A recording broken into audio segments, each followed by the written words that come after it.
પીવાના પાણી માટે જળાશયો અને ગંદા પાણીના નિકાલ માટે ડ્રેનેજ વ્યવસ્થા પણ હતી. કળા હતી, કલાકારો, ઘરેણાં અને વાસણો પણ હતા. ધોળાવીરા માત્ર ગુજરાતની જ નહીં, સમગ્ર ભારતની સૌથી મહત્વપૂર્ણ આ પ્રકારની સાઇટ છે.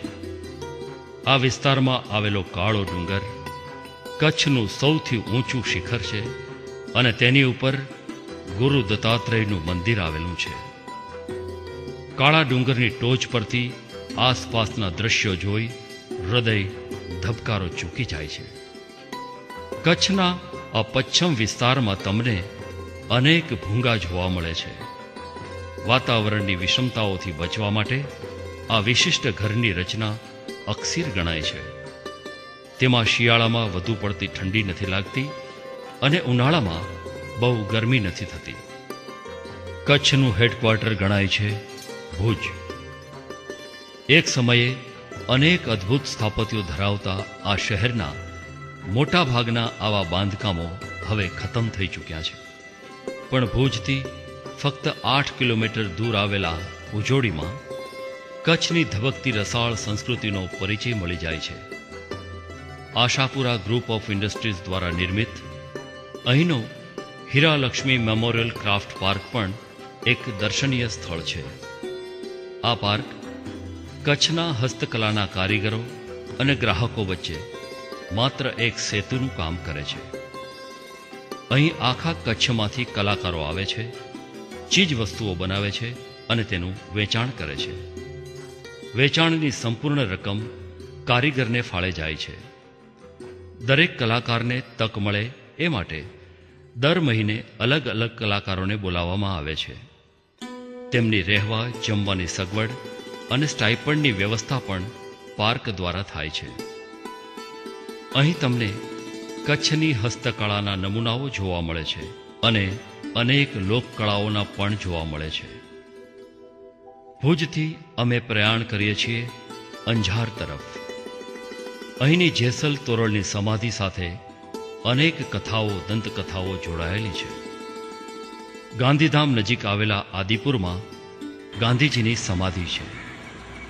માન્યતા એવી છે કે ગાંધીજીના અસ્થિ દિલ્હીના રાજઘાટ પર જ પધરાવાયા હતા, પણ હકીકત એ છે કે આદિપુરના આ સ્થળે પણ ગાંધીજીના અસ્થિ પધરાવવામાં આવ્યા હતા.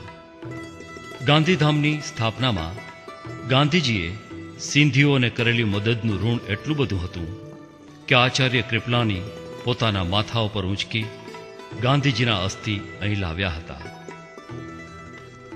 અને આ છે કંડલા બંદર.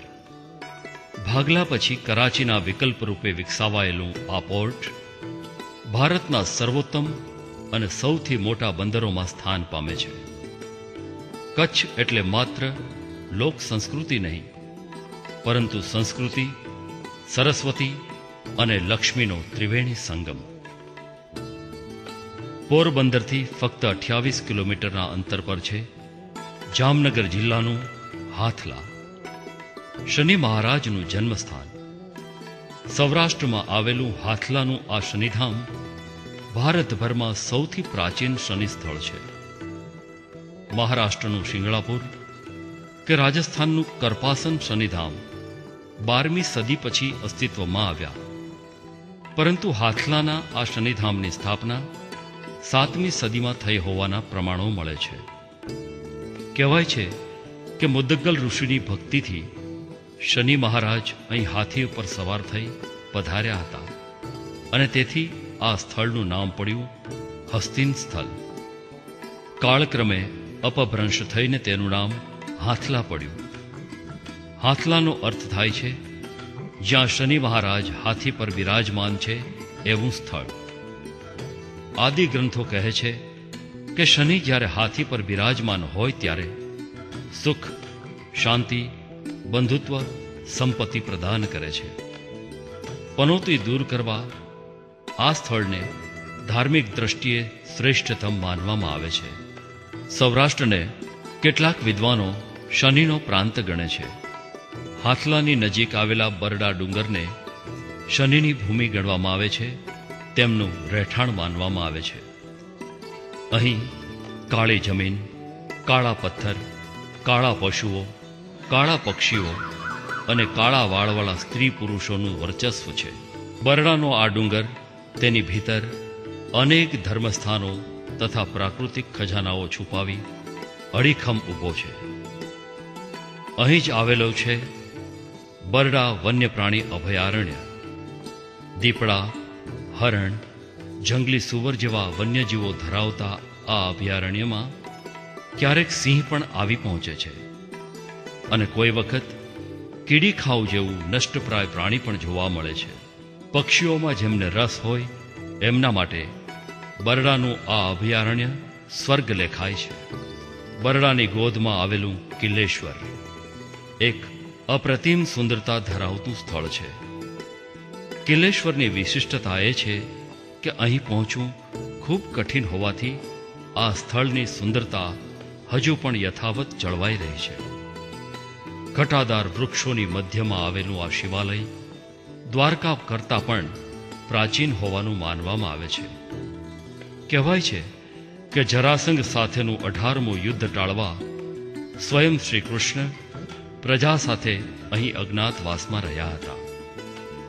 દ્વારકાની સ્થાપનાનું આયોજન કરવા તેઓ અહીં 6 વર્ષ રહ્યા અને દ્વારકાના નિર્માણ દરમિયાન વધારાના 8 વર્ષ અહીં ગાળ્યા. એ દરમિયાન આ સ્વયંભૂ શિવલિંગની સ્થાપના તેમણે યુધિષ્ઠિરના હસ્તક કરાવી હતી. કિલ્લેશ્વર એક બેહદ આકર્ષક સ્થળ છે. નદી, ઝરણા, ખીણ અને ચોપાસ વનરાજી લગભગ 192 કિલોમીટરના વિસ્તારમાં પથરાયેલા આ અભયારણ્યમાં 600 કરતાં વધુ ઔષધીય વનસ્પતિઓ મળી આવે છે.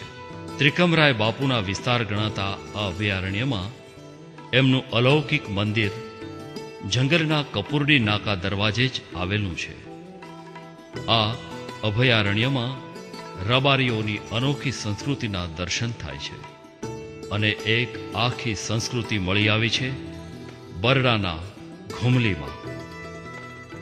અભયારણ્યની મધ્યે આખી સભ્યતાના અવશેષો મળી આવ્યા હોય એવું ભારતનું એકમાત્ર સ્થળ છે. અહીંનું 12મી સદીનું નવલખા મંદિર તેના અદ્ભુત સ્થાપત્ય માટે જાણીતું છે. સામે જ પહાડ પર આવેલા મંદિરમાં માતા આશાપુરા બિરાજે છે.